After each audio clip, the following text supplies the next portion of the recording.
Welcome back to our house. I'm Courtney. I am one of your Comcast dietitians, and we are here today to talk about kids snacks and getting kids into the kitchen. So we have a couple of different snack ideas for you. There's a handout that goes along with this as well that's going to outline everything that we talk about. But I think that for all of us, the boredom is starting to settle in a little bit, specifically with the younger group. And we're also looking at pretty much every, 30 minutes, I'm hungry, what can I eat? What can I eat now? What should I do now? What should I get into in the kitchen? Yeah, we're all kind of at that point. And I think a lot of that happens being out of boredom for the kids, is that they're kind of looking for the snack. So first I would say, if you're in that household like that, try to give your kids some structure in the day with the way that they're eating. So at school, preschool, daycares, or at elementary school, the kids have their set snack times and meal and lunch, breakfast and lunch times. So I would encourage you to kind of set that goal for whatever the morning wake up time is for you at your house, and kind of space the time out the same way that they were having it at school, so that they're used to when they're eating. And then I would set it up that way for what they're choosing, and you can even pack in their little lunch bag that they would normally pack their food in. You could pack their snacks in there for the day, so they kind of know that that's where they're going to pull from, versus just kind of having free reign of the snack drawer or your snack cabinet. So that being said, that's kind of number one. And the second piece of the puzzle is making sure that you're creating balanced snacks, specifically with like the toddler age group and preschool, and even little bigger kids. I think we really go for the more saltier snacks or the real sweet snacks, right? So fruit snacks are favorites, goldfish, pretzels, chips of any kind. And those are all okay when we choose them wisely. You know, try to do the lightly salted popcorn, the whole grain pretzels, the whole grain goldfish. Fruit snacks, make sure that you're doing 100% fruit with no added sugar when you can.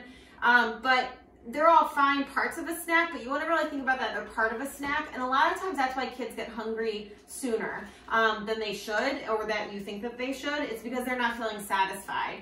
So when we look at the My Plate, we want to really think about what food groups keep us satisfied. And the major categories are, really your protein. And that's where most kids' snacks will fall short unless they're dairy-based. So think about that when you're giving your kids a snack, and my handout that you'll have access to will give you some concrete ideas of options to pick from that always pair a protein with something else. But that would be my recommendation. So your protein's coming from your protein group, which is basically for snack-wise, it's going to be anything like your nuts, your seeds, any kind of edamame is great. These roasted edamame are fantastic because they're crunchy, and specifically if you have a nut allergy in your house, these work really well. But choosing some protein like that for things like we're making a trail mix right now is helpful. Other than that, your dairy group, so yogurt, cottage cheese, milk, things like that. Cheese sticks are great for the kids to have. The little baby bells, I know that they like opening them. Anything little and kid size.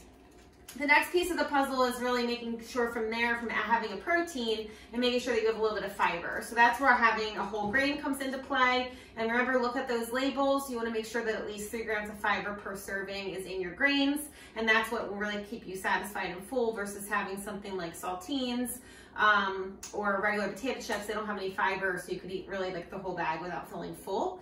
And then, or if you don't want to have a grain with the snack, or your child's not in the mood for a grain, you just give them a fruit or a vegetable with it. And then that way, that pairing of the protein and the fiber helps to keep you satisfied. So that being said, trail mix is an easy snack. It's quick, and one of the things that I find is if you give kids a little bit more control in what they're wanting to have and what they're picking, they happen to be a little bit more inclined to eating it and enjoying it, and also it's going to give them something to do. So what I recommend doing is kind of putting out in categories what you've got in the snack pantry that can create a helpful and balanced trail mix, and that's going to be a little bit of protein, some fiber from your fruits and your grains, and then a little bit of sweetness, because that's what fun trail mixes are. Of course, you can buy pre-made trail mixes, but pre-made trail mixes tend to not have enough protein, and they often have a lot of added sugars. So you're better off kind of mixing and matching on your own. The benefit of having your kids do it is that they're picking which protein they want. They're picking which fruit or whole grain they want, and they can get creative and then they enjoy it. If you're doing popcorn like we have here, you're going to want to use the sandwich size bag. Otherwise, you can just give them the little snack size bag and have them fill it up, and make sure that it's just an equal quantities of each of these 3 categories. And then that way this is a perfect snack size for them, and really you can do it for you too. If you're doing it for yourself, just keep in mind that it's a 1/4 cup of each category, and that way it adds up to about 200 calories per serving, which is a good snack for an adult too.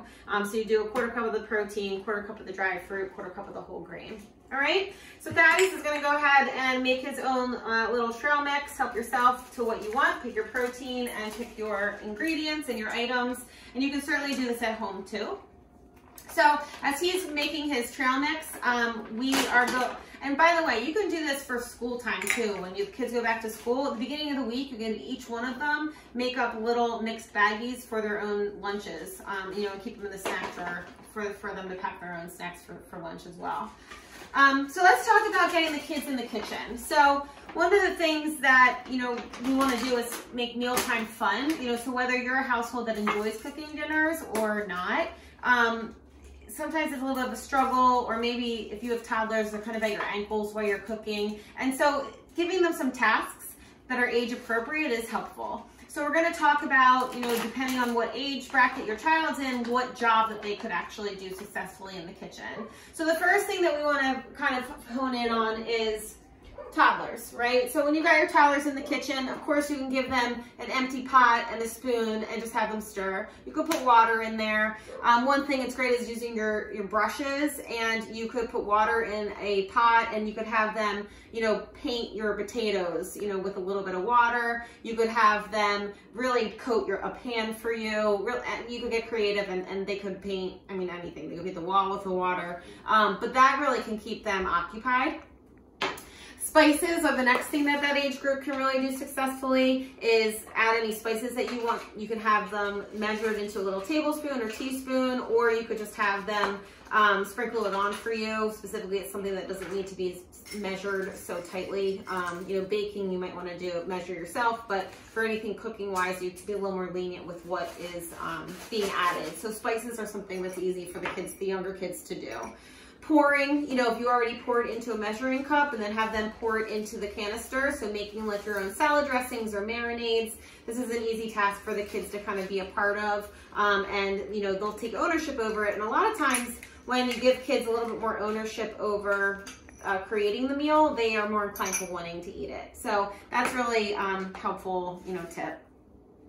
So salad spinner, toddlers, and moving up into like the 2 to 4 age group, you know, even kindergarten, salad spinners was always a favorite in my house. So I always kind of give that job up until even now. Sometimes they'll do this job. So salad spinner is another really easy, quick thing that the kids can do.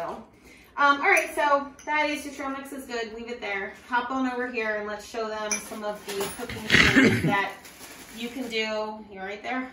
Cooking tools that you can do. Yep, go ahead, wash your hands. So first thing that you want to have the kids do always is get in the habit of washing their hands, and always obviously we're all doing that now anyway, a bunch of times in the day. But so Thaddeus is 10, so he's at the older bracket of what kids can do, and he can use real knives, but I just wanted to show you the kids' knives that we have, and I have the brand that you bought on the handout that I'm giving you. But this is great because they are serrated, but they're not sharp enough to cut. They're meant for kids, and they are grip is proper for kids to hold as well, so it teaches them how to use a knife. So he's going to use this one today, but he is 10, so he can use a regular knife. But depending on your child, you know, the tasks by age that I put out for you in the handout, obviously you kind of have to use your own judgment for what is suitable for your kid. But this is kind of where we'll start. So if we're making a snack, getting them in the kitchen, go ahead, you can start doing it. Toddler, 8 to 10 years old, I mean, not toddler, 8 to 10 years old and higher, you know, you can get them to chop, dice, peel. You know, the peelers are easy to do. So one of the things that we're going to kind of talk about, another easy quick snack for the kids, and it's filling, is using your vegetables and your fruit and pairing it with some kind of yogurt combination. So he'll dice this up real small. Say if we were making a stew or a soup, he would use that. The other thing that we'll do, Thaddeus, is if you want to peel the carrot and then cut the celery lengthwise, like if you were gonna use it for a dip, right? Okay. So when he's done, he's gonna put everything in here. I put this little strainer here for him, so I made like a little workstation. So we'll put it all in here, what needs to be rinsed. And then at the end, we'll just bring this over to the sink and rinse it all together. Or after each individual item is done, we'll rinse it over there together.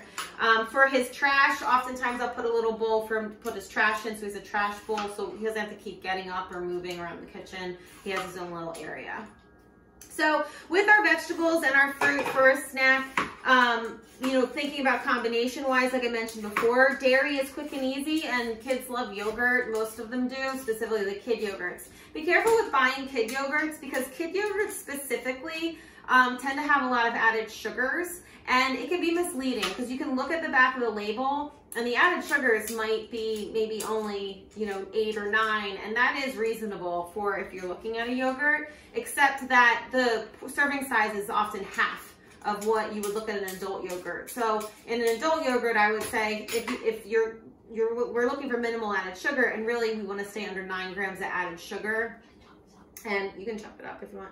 And with kid yogurts, you want to almost double the amount that you're looking at in the label, because that's really what you would be getting. So you want to kind of be comparing apples to apples. So just keep that in mind where you're looking at things that are geared towards children and their smaller portion sizes. You want to make sure that the sugar content and the salt content isn't really super high compared to what the normal serving size should be, for all the parameters that I'm giving you. So it's just something to keep in mind. So one thing that we like to do is we like to make skewers. So you can use not necessarily vegetables, but if you were doing fruit, you could do strawberries and pineapples and mango and anything. Watch your thumb. I was going to. And anything like that, you can kind of make skewers, and then you can do a sweetened, like a more sweet flavored yogurt. So we've got our plain yogurt here, and you can mix this with a little bit of vanilla extract, no added sugars at all, but it tastes really yummy. And then they can dip their fruit skewers into the vanilla yogurt, and that's filling because they've gotten their fruit, and they can make their own skewer combinations. And the Greek yogurt has twice the protein of what regular yogurt does, so it's more filling for the kids. Another thing you can add in is peanut butter. If you're a peanut butter family, peanut butter, yogurt, and a little bit of vanilla extract makes them actually a really yummy dip. And it's good with celery, carrot sticks, apple slices, and that's something that I would recommend doing too, for something different and something filling. It's fine. Avocado, you can mash avocado and mix it in with the with the Greek yogurt, and that's also really flavorful. Then you can use tortilla chips or celery or carrots or anything like that with your yogurt dip. The ranch dip mix, I've mentioned this in some of my classes before. For me, like, the thing with dips in general is we can eat a lot of the dip, right? One scoop with the celery, you can end up with 1.5 tablespoons of dip. So you end up overdoing the calories. But with the Greek yogurt, this whole container is only 80 calories versus 2 tablespoons of ranch dip in general is like 120. So you want to be able to eat this whole container and be more satisfied than 2 little tablespoons of regular ranch dip mix. So that's what this is helpful for. You can use 1 scoop of this, like probably like 1 teaspoon and a half, depending on how flavorful you like it. Put it into here, mix it up, and then this whole container is great for a snack with some crudité or whatever else you want to pair it with, bell peppers or anything like that. So just some different ideas for combinations for dressing up your plain yogurt so it's a little more fun to eat. Frozen fruit right now, you know, we're kind of utilizing all of our fresh stuff and moving into our frozen. Making smoothies is great. You know, use any kind of frozen fruit with yogurt and milk, and that is great for a kid for a snack or a breakfast. And you can bump up the calories in it for a breakfast meal by adding peanut butter, by adding oats to it, by adding chia seeds, anything that kind of, you know, your kid might be interested in. I will say that depending on the age bracket of your child or if they need to gain weight, if they're at a good weight, how old they are, you know, that would depend on what percentage of dairy that you get. You know, it's basically recommended that after like 1-year-old, you can move into 2% if they're on the growth curve in a consistent pattern. If your child needs to gain some weight, maybe you stay on whole milk for longer. If they are needing to watch their calories, if they eat a lot of dairy, you might want to drop it down to 2%. But in general, you know, any of them for the kids is really fine. It's okay to do non-fat for them too, unless they're underweight. So just some like little tips and tricks that you can use at home for, you know, getting the kids in the kitchen, getting them active with you, having fun, giving them a little more ownership over what they're choosing so that they enjoy eating, and also to let them stay a little fuller. Just remember, combine those proteins with the snack favorites that they have. Give them the different carb, protein, and fruit and veggie choices to combine together. And, you know, hopefully they'll stay fuller for a little longer, stay out of your hair for a little longer, and we'll be looking for as many snacks in the day, right? Anything to add? Yes. What? Nothing. Okay. So from our house to yours, stay healthy, stay sanitized, have a great night. Any questions, feel free to reach out, wellness@comcast.com, or if you have my email, you can reach out to me. You have access to the handouts, and hopefully these will help give you a little bit of guidance while you're at home with your families. Thanks. Have a great night.